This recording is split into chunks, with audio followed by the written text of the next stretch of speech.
Assalamu alaikum. Welcome to this data mining class. This is our fifth lecture on the topic of supervised learning and classification. The topic of our today's lecture is decision trees, and in this lecture we will discuss one of the famous decision tree induction algorithm, which is known as ID3. This ID3 algorithm used information gain as attribute selection layer. We will also solve a numerical in order to construct a decision tree from a dataset using ID3 decision tree algorithm. In our previous lecture, we had discussed how to specify the test condition.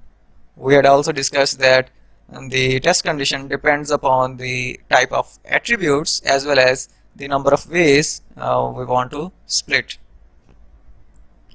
As well as we had also discussed how to determine the best split, in which we had discussed that the attribute selection layer determines the best split.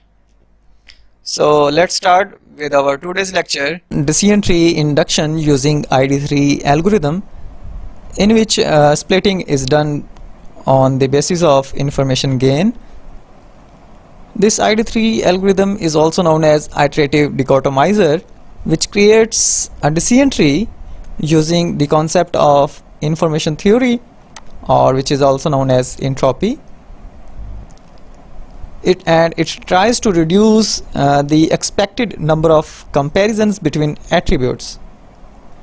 ID3 chooses to split our training examples on an attribute that gives the highest information gain.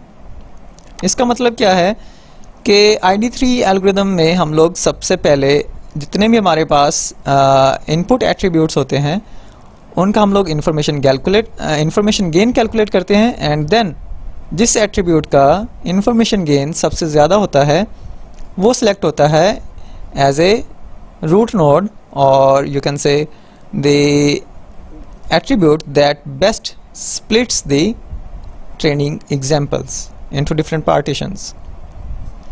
सो इसको formally start करने से पहले हम लोग थोड़ा brief review देखते हैं और on the concept of entropy और information theory. Actually entropy is a measure of uncertainty associated with a random variable, और इसको हम लोग कैलकुलेट करते हैं. सपोज एक कोई वेरिएबल या कोई एट्रीब्यूट हमारे पास है y, और उसमें m डिस्टिंक्ट वैल्यूज़ हैं या m डिफरेंट कैटेगरीज हैं, like y1, y2 up till y of m. सो इसकी एंट्रोपी या इंफॉर्मेशन थ्योरी हम लोग कैसे कैलकुलेट करते हैं, इसका ये फार्मूला हमारे पास गिवन है h of y and minus summation of i ranges from 1 to m and p of i into log p of i, where p of i is the percentage of a particular outcome or a distinct value of a particular variable in the total data set.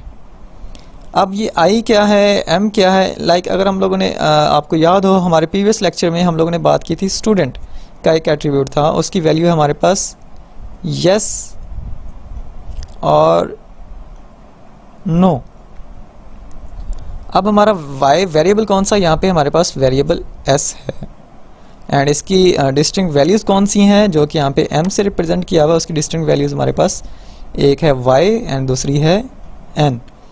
सो अगर इसकी हम लोग entropy या information theory calculate करना चाहें तो क्या होगी, अगर ये फार्मूला हम लोग ओपन करें समेशन का फार्मूला, तो क्या होगा minus p of y log p of y minus p of n log p of n. Means जितनी उसकी आउटकम्स हैं किसी वेरिएबल की, ये फार्मूला जो एंट्रोपी का फार्मूला है ये उतनी बार ओपन होगा. लाइक अगर हमारे पास आपको एज का एट्रीब्यूट याद है जिसमें हमारे पास कितनी आउटकम्स थी, पहली एट्रीब्यूट इस एट्रीब्यूट की आउटकम थी हमारे पास youth, middle aged and senior. इसमें हमारे पास 3 आउटकम्स हैं इस वेरिएबल की. तो नाउ ये फार्मूला कितनी बार ओपन होगा, 1 time for youth, then subtract करेंगे एंड हम वैल्यूज़ यूज़ करेंगे for middle aged, for p of middle aged and log p of middle aged, and then minus p of or probability of senior aged and log of probability of senior aged. So interpretation क्या है कि high entropy means high uncertainty and low entropy means lower uncertainty. इसका मतलब क्या है कि entropy उतनी ज़्यादा होगी जितनी किसी डाटा सेट के अंदर या वेरिएबल की वैल्यूज़ के अंदर जितनी ज़्यादा अनसर्टेनिटी होगी उतनी ज़्यादा एंट्रोपी ज़्यादा होगी, और अगर किसी एट्रीब्यूट की वैल्यूज़ में या किसी डाटा सेट की वैल्यूज़ में अनसर्टेनिटी कम है तो उतनी ही उसकी एंट्रोपी कम होगी. लाइक यहाँ पे अगर हम बात करें इस डायग्राम में, सो जब किसी वेरिएबल की वैल्यू 0 है या सारी वैल्यूज़ उसकी 1 है तो उसकी एंट्रोपी क्या है, h of x इज़ 0, क्योंकि कोई अनसर्टेनिटी नहीं है, या तो उसकी वैल्यू 0 है या उसकी वैल्यू 1 है. सो दोनों पॉइंट्स के ऊपर उसकी वैल्यू क्या है, उसकी एंट्रोपी क्या है, 0. लाइक जितनी ही उसकी अनसर्टेनिटी कम होगी उतनी ही एंट्रोपी कम होगी. अनसर्टेनिटी कम से कम क्या हो सकती है, सारे के सारे 0 हों या सारे के सारे 1 हों, तो कोई अनसर्टेनिटी नहीं है कि हम बता सकते हैं कि इसकी सारी आउटकम्स 0 हैं. सो एंट्रोपी क्या होगी, 0. या हम कह दें कि सारी इसकी आउटकम्स सारी की सारी बिलोंग करती हैं 1 से, तो again there is no uncertainty, so entropy क्या होगी, 0. लेकिन जब हाईएस्ट अनसर्टेनिटी हो तो उतनी ही ज़्यादा एंट्रोपी की वैल्यू भी ज़्यादा होती है. हाईएस्ट एंट्रोपी क्या हो सकती है, 1. सो इसमें हाईएस्ट अनसर्टेनिटी क्या हो सकती है कि 50-50 हमारे पास किसी एट्रीब्यूट की अकरेंसेस हों. लाइक 50 आउटकम्स यूथ से बिलोंग करती हैं एंड 50 आउटकम्स आपकी सीनियर से बिलोंग करती हैं, तो क्या है, हाईएस्ट अनसर्टेनिटी है, तो इसकी एंट्रोपी क्या होगी, 1 होगी, मींस हाईएस्ट एंट्रोपी होगी. उसके बाद हमारे पास आती है कॉन्सेप्ट ऑफ कंडीशनल एंट्रोपी. अब कंडीशनल एंट्रोपी क्या है, लाइक आपको याद हो जब हम प्रोबेबिलिटी की बात करते हैं या कंडीशनल एंट्रोपी की बात करते हैं, कंडीशनल प्रोबेबिलिटी की बात करते हैं, तो ये सिमिलर कॉन्सेप्ट है कि h और entropy of y conditioned over x. इसका मतलब क्या है कि हम y वेरिएबल या y एट्रीब्यूट की एंट्रोपी कैलकुलेट करना चाह रहे हैं on the condition of x. Means x variable के होते हुए y की एंट्रोपी क्या होगी, y वेरिएबल की एंट्रोपी क्या होगी, तो उसको हम लोग कैलकुलेट करते हैं summation of x, probability of x and hy of x is equal to x. So इस फॉर्मूला को भी हम लोग डिटेल में देखेंगे, और जो हम न्यूमेरिकल सॉल्व करेंगे उसके अंदर भी हम लोग इसको क्लियर हो जाएगा ये कॉन्सेप्ट हमारा. सो अगेन यहाँ पे एक डिफरेंट एग्जांपल्स हैं फॉर एंट्रोपी. तो यहाँ पे एक आपको डायग्राम दिखाई हुई है जिसमें सारे के सारे सर्कल्स रेड हैं. तो अगर आपको प्रीवियस कॉन्सेप्ट याद है जो यहाँ पे हम लोगों ने डिस्कस किया, हाई एंट्रोपी और लोअर एंट्रोपी, या हमने यहाँ पे डायग्राम को अंडरस्टैंड किया, तो यहाँ पे आप क्या बता सकते हैं कि इस सिनेरियो में हमारी एंट्रोपी क्या होगी या इंफॉर्मेशन थ्योरी क्या होगी यूजिंग दिस फार्मूला. यहाँ पे आपके पास 1 2 3 4 16 ऑब्जेक्ट्स हैं या 16 सैम्पल्स हैं, और वो सारे के सारे एक ही कलर से बिलोंग करते हैं जो कि है रेड. तो यहाँ पे पहली बात तो अनसर्टेनिटी क्या है, एंड सेकंड थिंग कि इसकी एंट्रोपी या इंफॉर्मेशन थ्योरी क्या है, क्या कोई बता सकता है. एक्चुअली यहाँ पे आप देख सकते हैं कि जितने भी ऑब्जेक्ट्स हैं, जितने भी सैम्पल्स हैं, वो सारे के सारे एक ही कलर से बिलोंग करते हैं. मींस इसमें कोई अनसर्टेनिटी नहीं है, और मतलब कि इसकी एंट्रोपी क्या होगी, 0 होगी. अगर आप इसकी वैल्यूज़ इसमें पुट करके देखें इस इक्वेशन में, तो आप इनको इजीली कैलकुलेट कर सकते हैं. लाइक कैसे हम लोग कैलकुलेट करेंगे, इस फार्मूला को ओपन कैसे करेंगे, लाइक माइनस, अब जो एट्रीब्यूट है हमारा उसकी आउटकम सिर्फ एक है जो कि क्या है, रेड. तो P ऑफ R जो कि रेड कलर है हमारे पास, एंड log ऑफ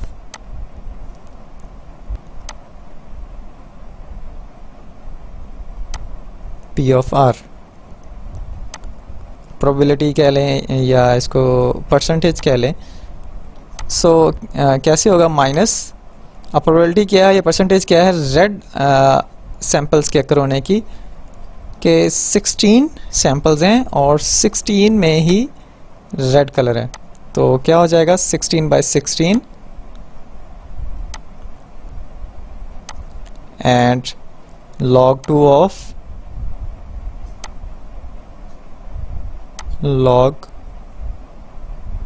2 of 16/16। सो इसकी अगर आप इसको कैलकुलेट करें तो इसका आंसर होगा 0। क्यों?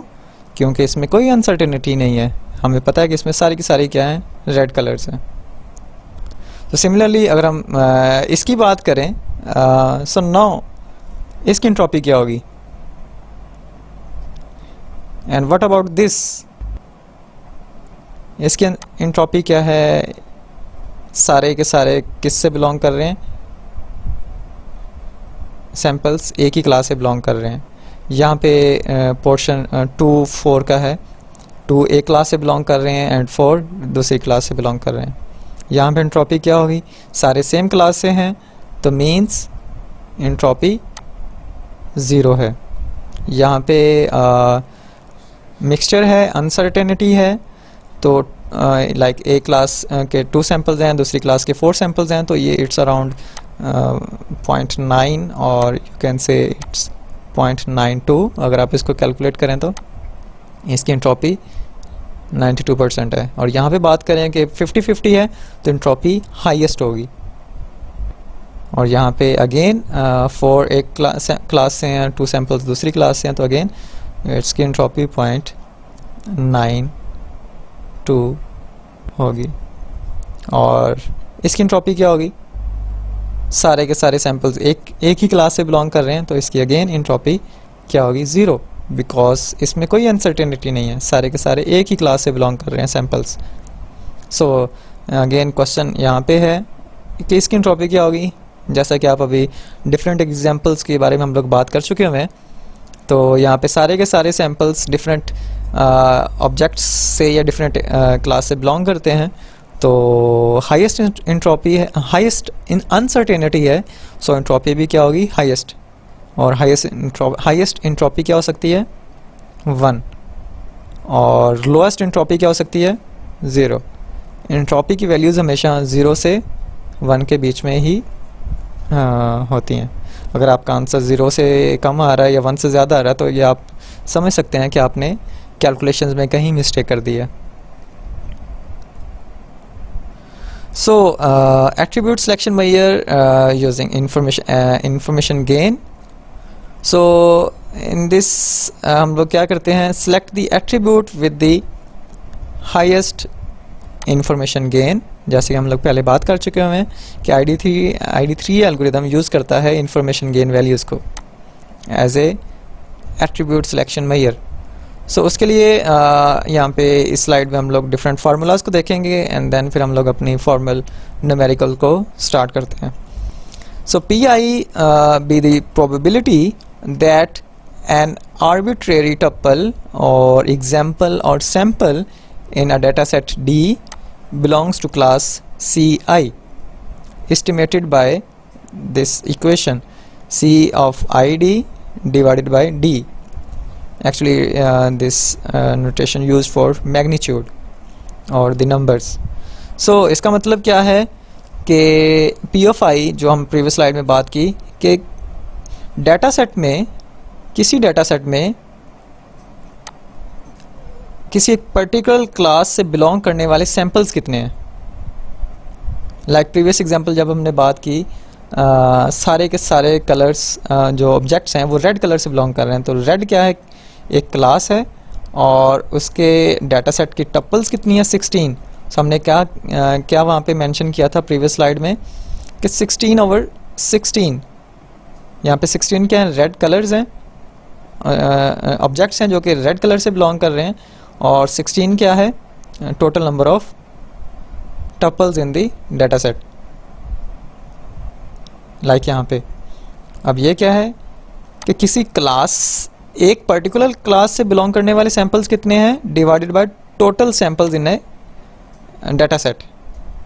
Okay, so expected information or entropy needed to classify a tuple in a data set, वो उसके लिए हम लोग ये फार्मूला यूज़ करते हैं, इंफॉर्मेशन ऑफ डी, जो कि हम लोग प्रीवियस स्लाइड में भी हम लोग देख चुके हैं। इसको इन्फो डी से भी रिप्रेजेंट करते हैं, या एच ऑफ किसी वेरिएबल का अगर आप इंट्रोपी कैलकुलेट करना चाह रहे हैं तो हम H of that particular variable का नाम लिखते हैं। सो इसको दोनों नोटेशन से हम लोग यूज़ कर सकते हैं। उसके बाद है इंफॉर्मेशन नीडेड, जब मीन्स के जब हम किसी एट्रीब्यूट के होते हुए हम लोग डाटा सेट की एंट्रोपी कैलकुलेट करना चाह रहे हैं या इंफॉर्मेशन कैलकुलेट करना चाह रहे हैं, उसके लिए ये फार्मूला यूज़ करते हैं। Information of A in a data set is summation of D of J and divided by D. अब जे क्या है, एक्चुअली ए एट्रीब्यूट अगर हम बात करें, ए हमारा जो एट्रीब्यूट है स्टूडेंट, सपोज हम स्टूडेंट की इंफॉर्मेशन कैलकुलेट करना चाह रहे हैं, तो स्टूडेंट की आउटकम्स कितनी है हमारे पास, अकरेंसेस कितनी है, या तो यस है और या फिर हमारे पास स्टूडेंट की अकरेंस नो है। तो टोटल इसके आउटकम्स क्या है हमारे पास, स्टूडेंट की 2। सो एक बार हम लोग जे की वैल्यू यस होगी एंड सेकेंड टाइम्स उसको ऐड करेंगे फॉर नो। ओके, सो अभी जस्ट मैं वर्बली इसको बता रहा हूँ, नेक्स्ट स्लाइड में जब हम न्यूमेरिकल सॉल्व करेंगे तो होपफुली ये सारे आपकी जो क्यूरीज हैं वो रिजॉल्व हो जाएंगी। सो आपने जस्ट फार्मूला माइंड में रखना है, summation of J from 1 to v, जितनी उस एट्रीब्यूट की वैल्यूज़ हैं, इस एट्रीब्यूट की वैल्यूज़ कितनी है 2, सो इस v की वैल्यू क्या होगी 2 होगी। अगर हम एज के एट्रीब्यूट की बात करें तो उसमें हमारे पास 3 आउटकम्स थी एज के एट्रीब्यूट की, तो यहाँ v की वैल्यू क्या होगी,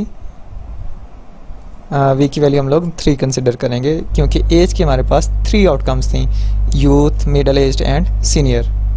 फॉर स्टूडेंट, तो स्टूडेंट की जस्ट 2 आउटकम्स हैं या 2 डिस्टिंक्ट वैल्यूज़ हैं, यस और नो, सो दिस v की वैल्यू 2 होगी।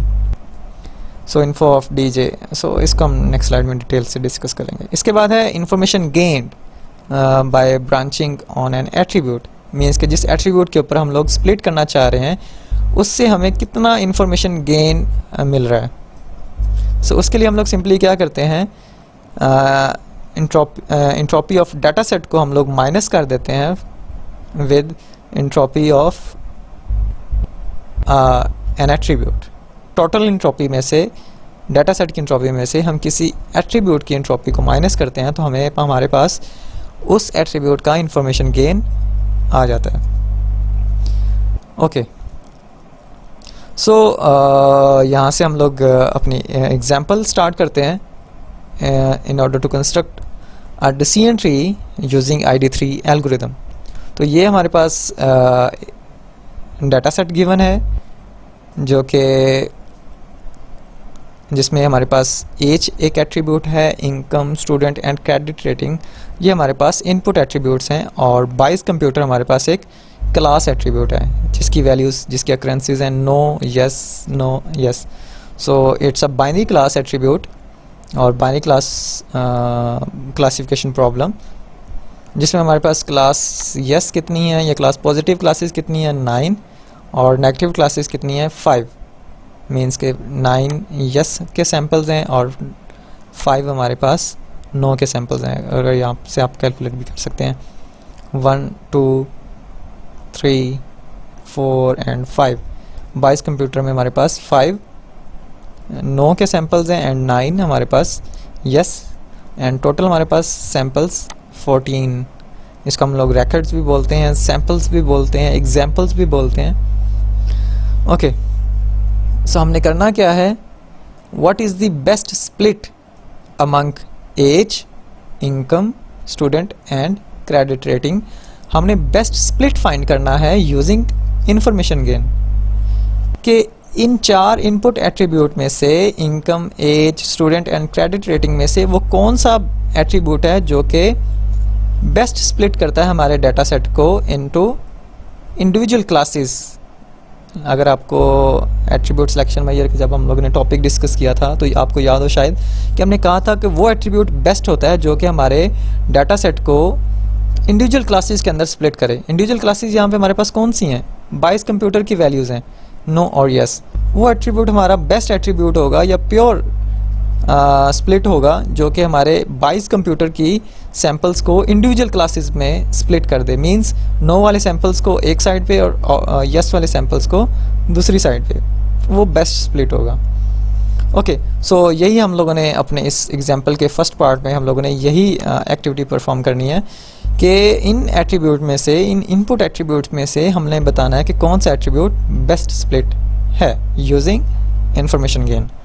सेकंड पॉइंट क्या है कि हम लोगों ने एक डिसीजन ट्री कंस्ट्रक्ट करना है on the given set of training examples using information tree, using information gain. At the end हमारे पास एक टेस्ट सैंपल गिवन है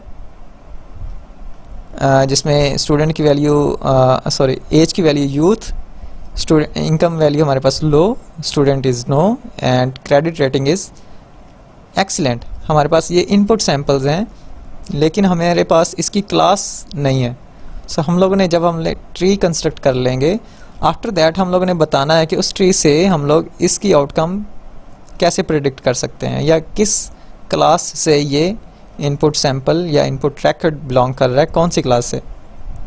सो लेट्स स्टार्ट। पहला स्टेप क्या है? हमारे पास ये डाटा सेट गिवन है, इसमें से हम लोगों ने एंट्रोपी कैलकुलेट करनी है ऑफ द क्लास एट्रीब्यूट। यहाँ पे हमारे पास क्लास एट्रीब्यूट कौन सा है? 22 कंप्यूटर। तो एंट्रोपी कैलकुलेट करने के लिए पहले हम लोग देखेंगे इसमें टोटल क्लासेस कितनी हैं या इसकी डिस्टिंक्ट वैल्यूज़ कितनी हैं। इसकी डिस्टिंक्ट वैल्यूज़ 2 हैं। लाइक आप अगर इस कॉलम में देखें, इस कॉलम में तो जस्ट 2 वैल्यूज़ नज़र आ रही हैं, एक यस एंड नो। यस के सैम्पल्स 9 हैं एंड नो के सैम्पल्स 5 हैं। तो अगर आपको एंट्रोपी का फार्मूला याद हो तो हमने बात की थी कि इन्फो ऑफ डी के किसी डाटा सेट की एंट्रोपी क्या है? P of I, probability of I log 2 of P of I. यहाँ पे आई क्या है? उस एट्रीब्यूट की आउटकम्स कौन कौन सी हैं? आउटकम्स 2 हैं, यस एंड नो। सो एक बार पी ऑफ यस होगा एंड दूसरी बार P of no. So info of D क्या है हमारे पास? 9 5, यहाँ पे 8 के बजाय टाइपो मिस्टेक, यहाँ पे 5 9 5।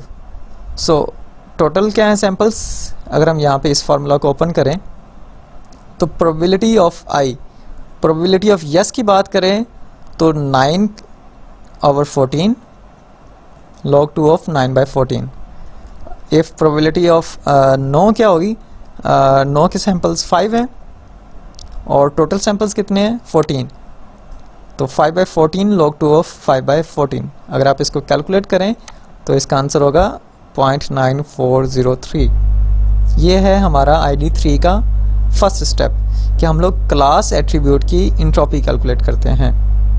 सेकंड स्टेप क्या है कि हमारे पास जितने भी बकाया इनपुट और यू कैन से रिमेनिंग एट्रीब्यूट्स हैं उनका हम लोग इंफॉर्मेशन गेन कैलकुलेट करेंगे। अगर आपको इंफॉर्मेशन गेन का फार्मूला याद है तो उसके लिए हमें पहले क्या करना पड़ता है? किसी एट्रीब्यूट का इंफॉर्मेशन नीडेड जो होती है वो कैलकुलेट करनी है, देन उसका हम लोग टोटल एंट्रोपी में से माइनस करेंगे तो हमारे पास आंसर आता है इंफॉर्मेशन गेन। सो पहले हम बात करते हैं एज की। एज हमारे पास एक वेरिएबल है जिसकी आउटकम्स कितनी है? Youth, middle aged and senior.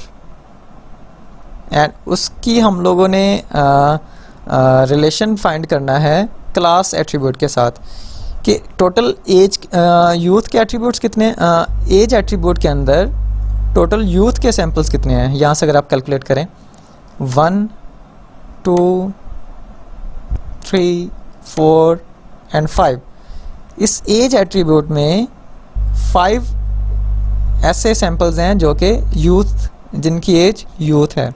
So total इसके 5 यूथ सैंपल्स हैं and middle age 1, 2, 3 and 4 samples इसके मिडिल एज से बिलोंग करते हैं। And for senior 1, 2, 3, 4 and 5 samples आपके सीनियर एज से बिलोंग करते हैं। अब हमने देखना है कि ये जो यूथ के 5 सैंपल्स हैं वो कौन कौन सी क्लास से बिलोंग करते हैं। आया कि सारे यस से बिलोंग करते हैं या सारे नो से बिलोंग करते हैं। सो अगर आप इस यस की बात करें तो ये यस नो, ये ये यूथ, इसकी value no, youth again no and youth again no, 3 no हो गए। And this youth gives us a yes and this youth again gives us a yes. So in 5 samples में से 3 samples no से belong करते हैं class से and 2 samples yes class से belong करते हैं। Similarly for middle age and senior, middle age के 4 सैंपल्स हैं और सारे के सारे यस क्लास से बिलोंग करते हैं और कोई भी नो क्लास से बिलोंग नहीं करता। एंड सीनियर एज के लिए अगेन 3 सैंपल्स यस से बिलोंग करते हैं एंड 2 सैंपल्स नो से बिलोंग करते हैं। ओके, सो इसकी इंफॉर्मेशन क्या होगी? So information of age in a data set D is 5। Like अगर आपको यहाँ पे याद हो कि हमने क्या करना है, मल्टीप्लाई करना है इन्फो ऑफ डी से किसके साथ, उसकी प्रोबेबिलिटी के साथ या परसेंटेज के साथ। सो डी ऑफ जे क्या है, जे यहाँ पे हमारे पास क्या है एज के लिए, एक बार हम यूथ लेंगे, दूसरी बार मिडिल एज एंड तीसरी बार सीनियर। सो अगर यूथ की बात करें तो यूथ की प्रोबेबिलिटी क्या है 5। सो 5/14 ये हमारे पास ये पॉइंट आ गया D J over D. So second part क्या है इस फॉर्मूले का कि हमने उसका इन्फॉर्मेशन डी कैलकुलेट करना, इन्फॉर्मेशन ऑफ डी कैलकुलेट करना है। जैसा कि ये अगेन वही है जो कि हमने प्रीवियस स्टेप में हम लोगों ने इन्फॉर्मेशन या इंट्रोपी कैलकुलेट की है। सो उसके लिए अगेन क्या है आई ऑफ 2, 3 मीन्स के इन 5 सैंपल में से उसकी क्लासेस कौन कौन सी हैं, यस से कितने सैंपल्स बिलोंग करते हैं, नो से कितने सैंपल्स बिलोंग करते हैं। सो यहाँ पे अगर जैसे हमने इस टेबल में देखा तो 2 सैंपल यस के हैं और 3 सैंपल्स नो के हैं। ओके, सो इस फार्मूला को अगेन हम लोग इस तरह ही ओपन करेंगे like -2/5 log 2 of 2/5 minus 3/5 log 2 of 3/5। उसके बाद प्लस है फॉर यहाँ पे अगर फार्मूला याद है हमने सबको सम करना है, किसी एट्रीब्यूट के जितने भी उसकी आउटकम्स हैं उसको सारों को हमने सम करना है with their info and their probability। so again क्या है मिडिल एज, उसके 4 सैंपल्स हैं और इसकी प्रोबेबिलिटी क्या होगी 4/14 के 14 टोटल सैंपल्स में से 4 ऐसे सैंपल्स या रिकॉर्ड्स हैं जो कि एज के मिडिल एज से बिलोंग करते हैं और उन एज के मिडिल एज में से उनकी एंट्रोपी क्या होगी, वो सारे के सारे यस से बिलोंग करते हैं, लाइक इस टेबल में आप देख सकते हैं। उसके बाद 5/14 5 यूथ के सैंपल्स हैं यहाँ पे गिवन है, सॉरी सीनियर के 5 सैंपल्स हैं, उसकी प्रोबेबिलिटी क्या होगी 5/14 and info of D J यहाँ पे क्या है age of senior. So senior age के 3 सैंपल्स 5 में से 3 सैंपल्स यस से बिलोंग करते हैं एंड 2 सैंपल्स नो से बिलोंग करते हैं। तो ये क्या होगा -3/5 log 2 of 3/5 एंड log लेना है सेम वैल्यू का -2/5 एंड log फिर अगेन सेम वैल्यू। सो इसके लिए उसका आंसर क्या आ रहा है इस टर्म का, हमारे पास 0.97 है, उसको मल्टीप्लाई करेंगे 5/14 से एंड प्लस 4/14। लाइक जैसे कि आपको पहले कहा था कि जब सारी की सारी क्लासेस सारे के सारे सैंपल्स एक ही क्लास से बिलोंग कर रहे हों, लाइक यहाँ पे सारे के सारे सैंपल्स यस से बिलोंग कर रहे हैं, ज़ीरो के लिए कोई सैंपल नहीं है, तो मींस अनसर्टेनिटी ज़ीरो है। हम श्योर हैं कि एज की वैल्यू जब मिडिल एज होगी तो हमारी क्लास क्या होगी यस होगी। तो मीन्स हम अनसर्टेन है ही नहीं, हम सर्टेन है, हमें पता है कि जब भी मिडिल एज होगा तो उसकी क्लास यस होगी, मीन्स कि वो बंदा कंप्यूटर बाय करेगा। सो अनसर्टेनिटी 0 है, मीन्स एंट्रोपी 0 है। ओके, सिमिलरली 5/14 उसको मल्टीप्लाई कर रहे हैं, जो उसकी एंट्रोपी की वैल्यू हमारे पास आई। सो इसमें क्या है कि हमारे पास 5 सैम्पल्स हैं, हम श्योर नहीं है कि इन 5 सैम्पल्स में से सारे के सारे यस से बिलोंग करते हैं या नो से बिलोंग करते हैं, हम सर्टेन नहीं है, हमें कैलकुलेट करना पड़ेगा। हमारे पास अनसर्टेनिटी है, means there should be some entropy value. So उसकी एंट्रोपी क्या आई 0.971। सो इन सब को जब मल्टीप्लाई करेंगे तो हमारे पास और ऐड करें तो हमारे पास इस एज के एट्रीब्यूट की हमारे पास एंट्रोपी आ रही है 0.6934। ओके, फिर हमने इसका इंफॉर्मेशन गेन कैलकुलेट करना है, जो जिसका फार्मूला क्या है, gain is equal to info of D, data set की एंट्रोपी माइनस उस एट्रीब्यूट की एंट्रोपी। सो क्या है, क्लास एंट्रोपी क्या थी या डाटा सेट की एंट्रोपी क्या थी 0.94, माइनस क्या कर रहे हैं हम लोग, इसकी एंट्रोपी माइनस कर रहे हैं। सो आंसर हमारे पास क्या आ रहा है 0.2469। सो ये है information gain of age. Similarly हम लोग कैलकुलेट करेंगे इनकम के एट्रीब्यूट के लिए। सो इनकम के हमारे पास 3 आउटकम्स हैं, लो, मीडियम एंड हाई, जैसे कि आप इस कॉलम में देख सकते हैं। और लो के हमारे पास 4 सैम्पल्स हैं, मीडियम इनकम के हमारे पास 6 सैम्पल्स हैं एंड हाई के अगेन हमारे पास 4 सैम्पल्स हैं। और लो के 4 सैम्पल्स में से 3 सैम्पल्स यस क्लास से बिलोंग करते हैं और 1 सैम्पल नो से बिलोंग करता है। आप यहाँ से इसको देख सकते हैं, low belongs to yes, low belongs to no, low belongs to yes and low belongs to yes. Means 3 yes classes से बिलोंग करते हैं, क्लास से बिलोंग करते हैं एंड 1 नो क्लास से बिलोंग करता है। सिमिलरली मीडियम के लिए टोटल 6 सैम्पल्स हैं, उसमें से 4 आपके 6 क्लास से बिलोंग करते हैं एंड 2 सैम्पल्स नो क्लास से बिलोंग करते हैं। सिमिलरली फॉर हाई इनकम उसमें 50-50 पॉसिबिलिटी है कि 2 सैम्पल्स यस क्लास से बिलोंग कर रहे हैं एंड 2 सैम्पल्स नो से बिलोंग कर रहे हैं। सो इसकी इंफॉर्मेशन क्या होगी, इंफॉर्मेशन ऑफ इनकम क्या होगी इन दिस डाटा सेट। सो इसके लिए अगेन हमारे पास हमने जस्ट उस फार्मूला के अंदर, जो कि ये यहाँ पे फार्मूला गिवन है, हमने जस्ट इस फार्मूला के अंदर उसकी वैल्यूज़ पुट कर दें। Information of income in this data set is 4/14 I of. अब ये जो आई गिवन है, लाइक आपका ये क्वेश्चन होगा कि हमने यहाँ पे तो डिवाइड किया 14 से और यहाँ पे हमने इसको क्यों ले रहे हैं, लाइक जैसे मैंने यहाँ पे फार्मूला लिखा, ओपन किया कि 3/5 या 2/5। तो ये हम लोग इस एक्चुअली हमने पार्टीशनिंग कर दी ना इस डाटा सेट की, तो उस पार्टीशन में हमारे पास 5 सैम्पल्स आ रहे हैं और यहाँ पे हमारे पास 4 सैम्पल्स आ रहे हैं। सो हमने अब इस पार्टीशन के अकॉर्डिंग हम लोगों ने उसकी एंट्रोपी कैलकुलेट करनी है या इन्फॉर्मेशन कैलकुलेट करनी। अब इन 5 में से हमने देखना है कि कितने यस क्लास हैं, कितने नो क्लास हैं। सिमिलरली यहाँ पे अब इस 4 में से कितने यस से बिलोंग करते हैं या कितने नो से बिलोंग करते हैं। सो इसका फार्मूला क्या होगा, -3/4 log 2 of 3/4 minus 1/4 log 2 of 1/4 plus 6/14। अब 6 क्या है, मीडियम इनकम। मीडियम इनकम के हमारे पास 6 सैम्पल्स हैं और उन 6 में से हमारे पास 2 यस क्लास से बिलोंग करते हैं एंड 4 यस क्लास से बिलोंग करते हैं एंड 2 नो क्लास से बिलोंग करते हैं। And similarly for medium income high, उसके 4 सैम्पल्स हैं, 2 यस से बिलोंग कर रहे हैं एंड 2 नो से बिलोंग कर रहे हैं। और जब हम इनकी एंट्रोपी कैलकुलेट करके करेंगे तो हमारे पास 3/1 की एंट्रोपी ये आ रही है और उसको मल्टीप्लाई करेंगे 4/14 से एंड 4/2 की एंट्रोपी हमारे पास 0.9183, इसको मल्टीप्लाई करेंगे 6/14 से एंड 2 की एंट्रोपी क्या आ रही है हमारे पास 1। लाइक अगर आपको याद हो कि हमने प्रीवियस स्लाइड्स के अंदर बात की थी, जब एंट्रोपी के बारे में हम लोग डिस्कस कर रहे थे कि जब हाईएस्ट अनसर्टेनिटी क्या हो सकती है 50-50, जब हो कि 50 उस क्लास से बिलोंग कर रहे हैं प्लस 50 दूसरी क्लास से बिलोंग कर रहे हैं, हाईएस्ट अनसर्टेनिटी है। हाईएस्ट अनसर्टेनिटी है तो मीन्स हाईएस्ट एंट्रोपी होगी और हाईएस्ट एंट्रोपी क्या होती है 1। सो ये हमारे पास रिजल्ट्स आ गए, जिसको जब हम ऐड करेंगे तो हमारे पास आंसर आ रहा है 0.911।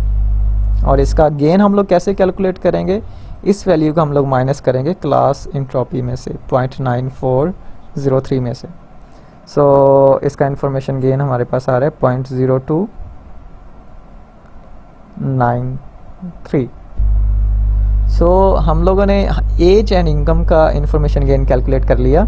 इसके बाद हम लोगों ने इंफॉर्मेशन गेन कैलकुलेट करना है स्टूडेंट का एंड क्रेडिट रेटिंग का। प्रोसीजर सेम है जो हम लोगों ने एज के लिए किया, इसको जस्ट रिपीट करना है हमने for all other attributes. So next हम लोग कैलकुलेट कर रहे हैं स्टूडेंट के लिए।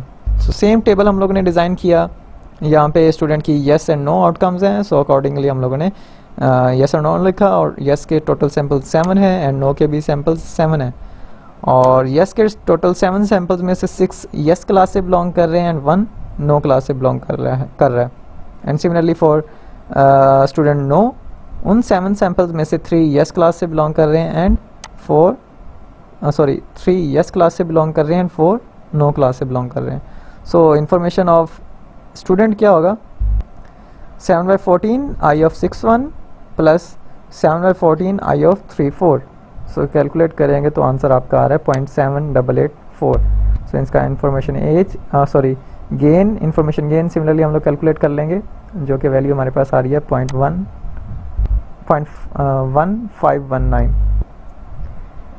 So let's calculate information gain for credit rating. Credit rating की टू डिस्टिंक्ट वैल्यूज़ हैं या 2 आउटकम्स हैं हमारे पास, जो कि फेयर एंड एक्सीलेंट। फेयर के सैम्पल्स हमारे पास 8 हैं, एक्सीलेंट के सैम्पल्स हमारे पास 6 हैं।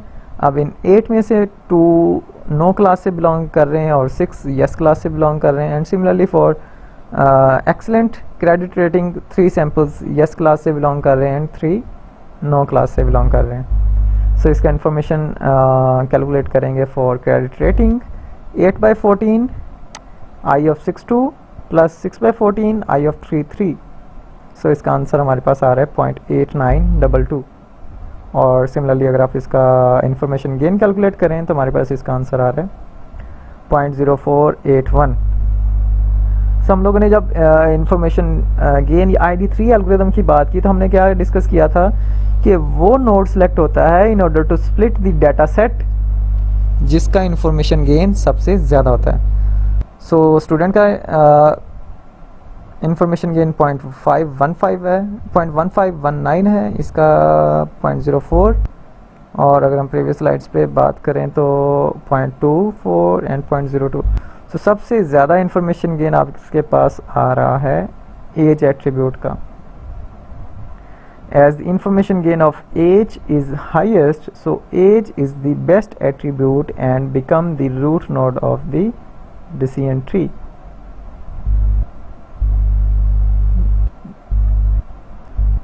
So age हमारा रूट नोड बन गया और एज के डिफरेंट आउटकम्स के लिए हम लोगों ने अपने इंटायर डाटा सेट को उसको डिवाइड कर लिया इनटू डिफरेंट पार्टीशंस।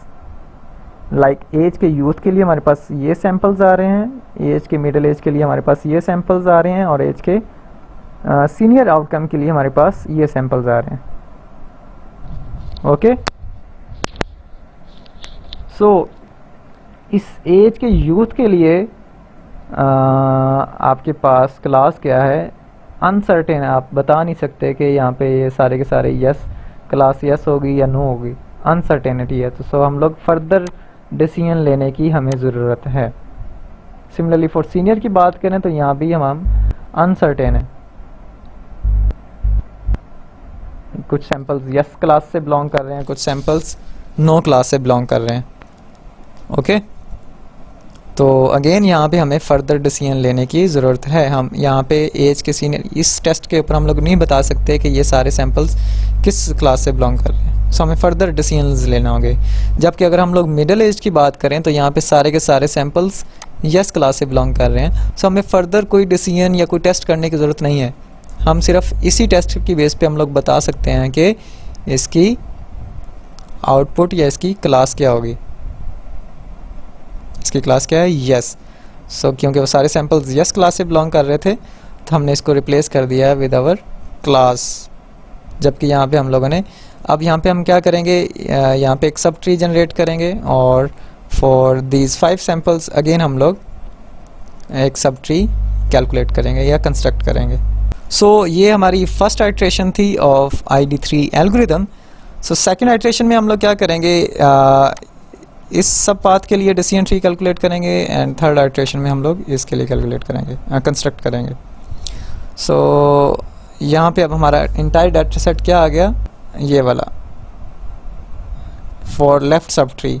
पहला स्टेप क्या है, हम कैलकुलेट करेंगे क्लास एट्रीब्यूट की एंट्रोपी।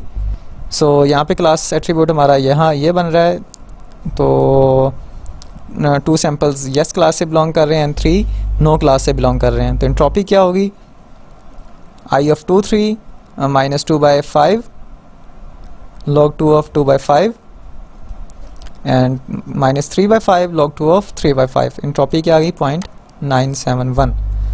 सो ID3 एल्गोरिथम का सेकंड स्टेप क्या है कि हम लोग बाकी जो रिमेनिंग एट्रीब्यूट्स हैं उनके लिए हम लोग इंफॉर्मेशन गेन कैलकुलेट करेंगे। तो यहाँ पे रिमेनिंग एट्रीब्यूट कौन से हैं, income, student and credit rating.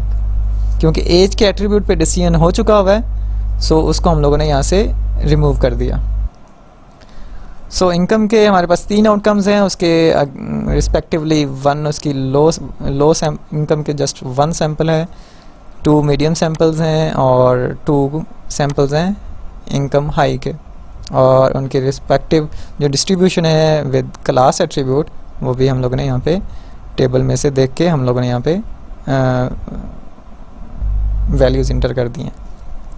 So information of income क्या है हमारे पास 1/5, टोटल सैम्पल्स हमारे पास 5 हैं।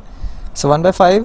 अब यहाँ पे I of 1 0 क्या है, अब यहाँ पे हम लोग करेंगे I of 1/1, क्योंकि यहाँ पे इनकम ऑफ लो के सिर्फ एक सैम्पल है। तो 1/1 minus 1/1 log 2 of 1/1 minus 0/1 log 2 of 0/1। Similarly 2/5 और अकॉर्डिंगली हम लोग इसको भी ओपन करेंगे using this equation and finally result हमारे पास आ रहा है 0.4। और इसका इंफॉर्मेशन गेन क्या होगा, अब हम इस एंट्रोपी में से, क्लास एंट्रोपी में से हम लोग इस वैल्यू को माइनस करेंगे जो कि आ रही है हमारे पास 0.71। सिमिलरली फॉर स्टूडेंट एट्रीब्यूट उसकी डिस्ट्रीब्यूशन हमारे पास कुछ इस तरह से है कि उसके 2 सैम्पल्स हैं और 2 सैम्पल्स यस में से 2 यस हैं और 0 नो है, एंड 3 के नो सैम्पल्स हैं और वो 3 में से 2 0 से बिलोंग कर रहे हैं और 3 यस से बिलोंग कर रहे हैं, सॉरी 0 यस से बिलोंग कर रहे हैं एंड 3 नो क्लास से बिलोंग कर रहे हैं। तो एंट्रोपी इसकी क्या आ गई 0। आप इसको कैलकुलेट कर सकते हैं एंड इंफॉर्मेशन गेन इसका 0.971 आ रहा है। एंट्रोपी अगर हाईएस्ट होगी तो इन्फॉर्मेशन गेन लोएस्ट होगा, अगर एंट्रोपी कम होगी तो आपका इन्फॉर्मेशन गेन ज़्यादा होगा। जितनी अनसर्टेनिटी ज़्यादा होगी उतनी हमें कम इन्फॉर्मेशन मिल रही होगी, और जितनी अनसर्टेनिटी कम होगी हमें उतनी ज़्यादा इन्फॉर्मेशन मिल रही होगी उस एट्रीब्यूट में से। तो similarly for credit rating again 2 outcomes हैं, फेयर एंड एक्सीलेंट, और उनकी डिस्ट्रीब्यूशन इस टेबल में गिवन है। सो अकॉर्डिंगली हम लोग इसकी भी एंट्रोपी या इन्फॉर्मेशन कैलकुलेट कर रहे हैं एंड इसका इन्फॉर्मेशन गेन क्या होगा। सो ये आपके पास इसका इन्फॉर्मेशन गेन है। सो हाईएस्ट इन्फॉर्मेशन गेन किस एट्रीब्यूट का है, किस में से हमें मिल रहा है, एज एट्रीब्यूट में से, सॉरी स्टूडेंट एट्रीब्यूट में से। As the information gain of student is highest, so student is the best attribute and becomes the root node of the left subtree. So यहाँ पे ये जो हमारा प्रीवियस डिसीजन ट्री कंस्ट्रक्ट किया था, तो इसके लिए हमने फर्दर कैलकुलेशंस कर ली हैं यूजिंग ID3। सो आपके पास कुछ इस तरह से नेक्स्ट जो बेस्ट एट्रीब्यूट आ रहा है वो हमारे पास स्टूडेंट आ रहा है। सो इसके लिए 2 आउटकम्स थी yes and no. So accordingly हमने डाटा को डिवाइड कर लिया based on their outcomes. So इसके यस के लिए जितने भी सैम्पल्स हैं वो यस की क्लास से बिलोंग कर रहे हैं, नो के लिए जितने भी सैम्पल्स हैं वो नो क्लास से बिलोंग कर रहे हैं। सो हमने इसको टेबल को रिप्लेस कर दिया विद देयर रिस्पेक्टिव क्लासेस, क्योंकि फर्दर कोई डिसीजन लेने की ज़रूरत नहीं है हमें। अगर आप यहाँ पे देखें सारे के सारे यस क्लास से बिलोंग कर रहे हैं और ये सारे के सारे नो से बिलोंग कर रहे हैं। कोई अनसर्टेनिटी नहीं है, हमें फुल इन्फॉर्मेशन मिल रही है। सो कोई फर्दर टेस्ट करने की या डिसीजन लेने की ज़रूरत नहीं है। सो हम लोगों ने इसको क्लास से रिप्लेस कर दिया। सो सिमिलरली हमने इस राइट सब ट्री के लिए सेम प्रोसीजर करना है। सो ये हमारे पास डाटा सेट है, अगेन हम उसकी एंट्रोपी कैलकुलेट करेंगे एंड सिमिलरली हम लोग बाकी जो इनपुट एट्रीब्यूट्स हैं उनका इंफॉर्मेशन गेन कैलकुलेट करेंगे विद द सेम वे जैसा कि हमने फॉर लेफ्ट सब ट्री हम लोगों ने कैलकुलेट किया। सो ये आपके पास स्टूडेंट का इंफॉर्मेशन गेन आ गया एंड अगेन यहाँ पे हमारे पास इंफॉर्मेशन गेन आ रहा है for credit rating, this is for income and this is for information gain for age attribute. तो सबसे मैक्सिमम या हाईएस्ट इंफॉर्मेशन गेन किस में से मिल रहा है हमें, इंफॉर्मेशन किस में से कौन सा एट्रीब्यूट प्रोवाइड कर रहा है, क्रेडिट रेटिंग। सो क्रेडिट रेटिंग हमारा अगेन नेक्स्ट नोड सेलेक्ट होगा for right sub tree. Okay, credit rating और उसके आउटकम्स के लिए हमने उसके डाटा को या ट्रेनिंग टपल्स को हम लोगों ने उसकी पार्टीशनिंग कर ली या पार्टीशंस में डिवाइड कर दिया। सो यहाँ पे फेयर के लिए सारे सैम्पल्स, अगर क्रेडिट रेटिंग फेयर है, age is senior and credit rating is fair, तो सारे सैम्पल्स यस में क्लास से बिलोंग कर रहे हैं, मतलब सारे के सारे लोग कंप्यूटर परचेज करेंगे। अगर एज सीनियर है एंड क्रेडिट रेटिंग एक्सीलेंट है तो then class is no, means कोई कंप्यूटर परचेज नहीं करेगा। सो ये हमारा फाइनल डिसीजन ट्री कंस्ट्रक्ट कर लिया हम लोगों ने यूजिंग ID3 एल्गोरिथम। अब इसको अंडरस्टैंड करना है, इसको इंटरप्रेट कैसे करते हैं कि if age is youth and student is yes then class is yes, if age is youth and student is no then class is no. Class means buys computer, no means computer purchase नहीं किया करेंगे। अगर किसी की as middle age है तो वो computer purchase करेगा, अगर एज सीनियर है एंड क्रेडिट रेटिंग फेयर है तो देन कंप्यूटर परचेज करेगा, and if age is senior and credit rating is excellent then computer purchase नहीं करेगा। सो ट्रेनिंग एग्जाम्पल्स को यूज़ करते हुए हम लोगों ने ये डिसीजन ट्री कंस्ट्रक्ट किया using ID3 algorithm. So now हमारे पास है एक टेस्ट सैम्पल जिसके हमारे पास इनपुट्स तो गिवन है लेकिन हमें क्लास पता नहीं है कि वो कौन सी क्लास से बिलोंग करता है, तो हम प्रेडिक्ट करना चाह रहे हैं कि इसकी क्लास क्या होगी। सो हम स्टार्ट करेंगे from the root node, age is youth. So हम लोग इस रूट के ऊपर आएंगे, इस पाथ के ऊपर आएंगे। If age is youth and income is low, so इस पाथ के ऊपर कोई इनकम का टेस्ट नहीं हो रहा, सो हम इसको स्किप करेंगे। नेक्स्ट क्या है, स्टूडेंट इज़ नो, सो हम फर्दर कहाँ आएंगे, इस पाथ के ऊपर। सो हमें क्लास मिल गई है कि ये कंप्यूटर परचेज नहीं करेगा, हमें ये फर्दर टेस्ट करने की ज़रूरत ही नहीं है। ओके, या ये टू टेस्ट हमें करने की ज़रूरत ही नहीं है। जैसे हम इन दोनों से बता रहे हैं कि ये जो सैंपल है ये बिलोंग करता है 22 कंप्यूटर ऑफ नो से, कि ये कंप्यूटर परचेज नहीं करेगा। सो ये थी ओवरऑल एग्जांपल और न्यूमेरिकल ऑफ ID3 एल्गोरिथम। अगर आपके कोई क्वेश्चंस हैं, कहीं कंफ्यूजन है, तो आप लोग कमेंट्स में आप पूछ सकते हैं, उसका आपको टाइमली उसका आंसर किया जाएगा। सो उसके बाद आपके लिए एक छोटी सी असाइनमेंट है कि ये आपके पास डाटा सेट गिवन है जिसमें हमारे पास कस्टमर की आईडीज़ हैं, उसका जेंडर है, कार टाइप है एंड शर्ट साइज़ है, और क्लास हमारे पास है कि वो कौन सी क्लास से बिलोंग करते हैं। Okay, so again information gain को यूज़ करते हुए सेम प्रोसीजर आपने रिपीट करना है और आपने बेस्ट स्प्लिट बताना है, कौन सा बेस्ट स्प्लिट एट्रीब्यूट है जो कि इस डाटा सेट को प्योर वे में या बेस्ट स्प्लिट कर रहा है इनटू इंडिविजुअल क्लासेस। देन आपने decision tree, full decision tree construct करना है यूजिंग ID3, एंड देन इन सैम्पल्स के लिए आपने बताना है कि इसकी क्लास क्या होगी, ये कौन सी, आइदर ये क्लास C1 से बिलोंग कर रहा है या C2 से बिलोंग कर रहा है।